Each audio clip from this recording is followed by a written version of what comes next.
ফরিদগঞ্জে mercantile bank পিএলসির উদ্যোগে ক্ষুদ্র ও প্রান্তিক কৃষকদের মাঝে সার বিতরণ করা হয়েছে। ফরিদগঞ্জ চাঁদপুর প্রতিনিধি মোহাম্মদ জাকির হোসেনের তথ্য ও ভিডিও চিত্রে বিস্তারিত।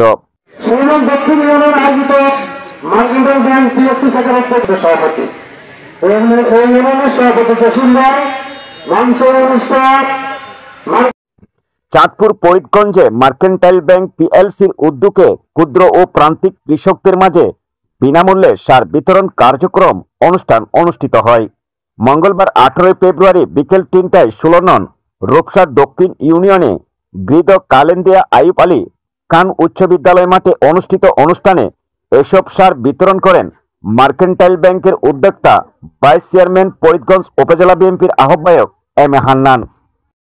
মার্কেন্টাইল ব্যাংক পিএলসির উদ্যোগে ইউরিয়া সার তুলে দেন অনুষ্ঠানের প্রধান অতিথি ফরিদগঞ্জ উপজেলা বিএনপির যুগ্ম আহ্বায়ক আব্দুল খালেক পাটোয়ারি। এ সময় 250 বস্তা ইউরিয়া সার কৃষকদের মাঝে তুলে দেওয়া হয়। ফরিদগঞ্জ মার্কেন্টাইল ব্যাংক কর্মকর্তা মোরাদ হোসেন চৌধুরী বলেন, 16টি ইউনিয়নের প্রায় 5000-এরও অধিক দরিদ্র কৃষকের মাঝে এসব সার বিতরণ করা হয়েছে। তিনি আরও জানান, আজ একটি ইউনিয়নে স্বল্প সময়ের মধ্যে 250 জন ক্ষুদ্র ও প্রান্তিক হতদরিদ্র কৃষকদের মাঝে বিনামূল্যে সার বিতরণ করা হয়। মার্কেন্টাইল ব্যাংক পিএলসি খাদ্য নিরাপত্তা নিশ্চিত করতে এবং উৎপাদন বাড়াতে এই পদক্ষেপ নেওয়া হয়েছে বলে কৃষকদের ধারণা দেন। এতে সভাপতিত্ব করেন 16 নং রূপসা দক্ষিণ ইউনিয়ন বিএনপির সভাপতি জসিমউদ্দিন ও সাধারণ সম্পাদক মাসুদুর রহমান খান।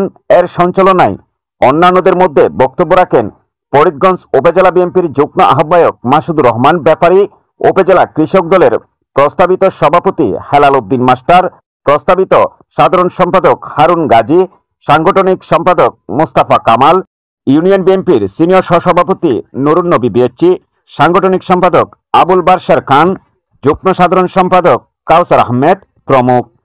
আপনাকে আমাদের এই ফরিদগঞ্জ উপজেলায় 15টা ইউনিয়ন এবং একটা পৌরসভা, এর মাঝে আমরা প্রান্তিক ক্ষুদ্র দরিদ্র কৃষকদের মাঝে আমরা 5000 বস্তা সার বিনামূল্যে বিতরণ কর্মসূচি হাতে নিয়েছি, যার আজকে ধরেন আমাদের 7ম দিন চলতেছে এবং এই প্রক্রিয়া আগামীকাল 13 নং পৌরসভার মাধ্যমে আমাদের সমাপ্ত হবে। আর এটার মূল উদ্দেশ্য হচ্ছে আমাদের যে ব্যাংকের vice chairman Alhaj M A Hannan সাহেব স্যারের নির্দেশক্রমে এবং ওনার এই উদ্যোগে আমরা যে মানব কল্যাণ কাজে সবাই শরিক হচ্ছি, উদ্দেশ্য হচ্ছে বাংলার কৃষক যদি, মেহনতি মানুষ যদি এই সারটা পায় তাহলে আমাদের কৃষিটাকে স্বাবলম্বী হবে, আমরা খাদ্যে স্বয়ংসম্পূর্ণভাবে একটা সুন্দরভাবে বসবাস করতে পারবো, আমাদের অন্যের কোনো সমস্যা হবে না, আমরা খাদ্যে স্বয়ংসম্পূর্ণতা অর্জন করব।